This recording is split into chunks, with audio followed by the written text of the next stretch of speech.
Pemirsa Sinfo TV, terima kasih Anda masih bersama kami dalam sidang tahunan MPR, DPR, dan juga DPD. Dan masih bersama saya Abdi Azwar Sahi, langsung dari Kompleks Parlemen Senayan, Jakarta. Dan pemirsa, kali ini kita akan membahas terkait dengan topik yang tadi sudah disampaikan dalam pidato kepresidenan terkait dengan realisasi investasi. Dan sudah bersama saya saat ini ada Bambang Haryadi, Wakil Ketua Komisi 12 DPR RI. Selamat siang Pak Bambang. Ya, selamat siang Mas. Iya, Pak Bambang, tadi kalau kita sudah lihat pidato dari Presiden Prabowo mengatakan bahwa realisasi investasi di tahun 2025 itu mencapai 1.931 triliun.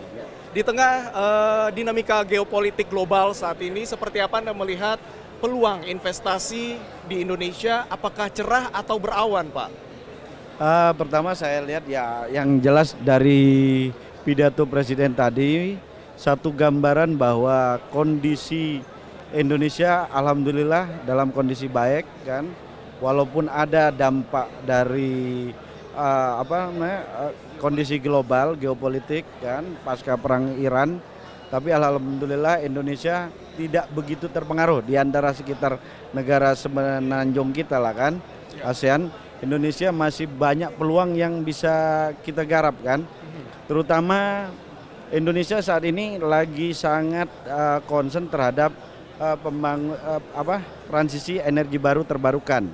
Nah, ini menjadi ruang besar kepada sektor investasi baik dari asing maupun dalam negeri. Yang saya yakin apa yang ditargetkan Presiden bisa tercapai ke depan. Karena kita di dalam RUPTL pun kita didominasi oleh proyek energi baru terbarukan gitu kan. Jadi ada PLTS, ada pembangunan tenaga surya kan. Bahkan juga ada investasi-investasi terkait pengelolaan hilirisasi kan. Kita akan ke depan mau membangun ada contoh misalnya sudah dibangun pabrik kendaraan bermotor di Kerawang kan.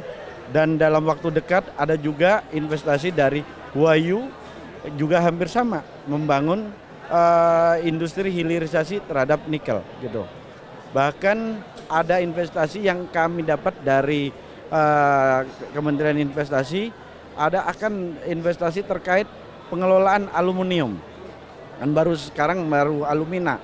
Dan di kawasan industri IWIP sekarang udah ada 3 smelter baru yang bisa mengelola sampai aluminium gitu.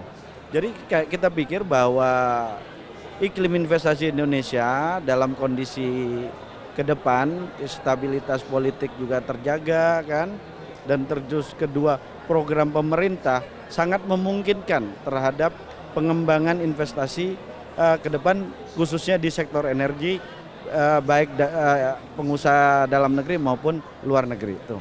Dari berbagai macam tadi sudah disebutkan peluang investasi yang bisa dilakukan di Indonesia mulai dari energi terbarukan dan lain-lain. Apa tantangannya di lapangan, Pak? Ya, tantangannya sekarang kita paling ingin memperkecil administrasi karena rata-rata mereka hanya lebih banyak bermasalah di perizinan. Kita tadi melihat paparan Presiden, ada yang tadinya program keluarga PKH ya, itu yang tadinya berhari-hari bisa dilakukan hanya beberapa menit. Mungkin itu yang akan ini. Terlebih lagi kita dengan Undang-Undang Cipta Kerja dan program perizinan satu pintu yang melalui BKPM kan, itu akan lebih mempermudah. Termasuk juga kita akan mensinkronisasi antar kementerian ya. Ntar akan dilakukan harmonisasi antar kementerian terkait perizinan-perizinan, misalnya dilakukan satu pintu gitulah kan. Jadi mereka yang akan ke kementerian teknis terkait. Semacam pelayanan satu pintu begitu. Betul. Untuk gitulah. memotong tadi agar administrasi tidak begitu contohnya misalnya panjang. kita dalam waktu dekat kita akan membahas undang-undang migas kan.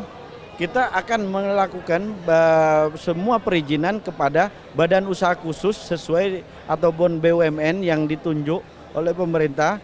Semua dia yang akan mengurus perizinan, baik itu dari sisi perizinan ke Kementerian Lingkungan Hidup, ke Kementerian Kehutanan, seandainya itu wilayah ada di wilayah kehutanan gitu kan, ataupun di kementerian-kementerian lain. Jadi kita akan berikan dia sesuatu kewenangan kayak leg spesialis lah untuk pemberdayaan sektor sumber daya gitu. Dari berbagai macam program baik itu tadi sudah dikatakan untuk mempersempit administrasi itu ya biar terlihat Ya, begitu perizinan dan juga pelayanan satu pintu.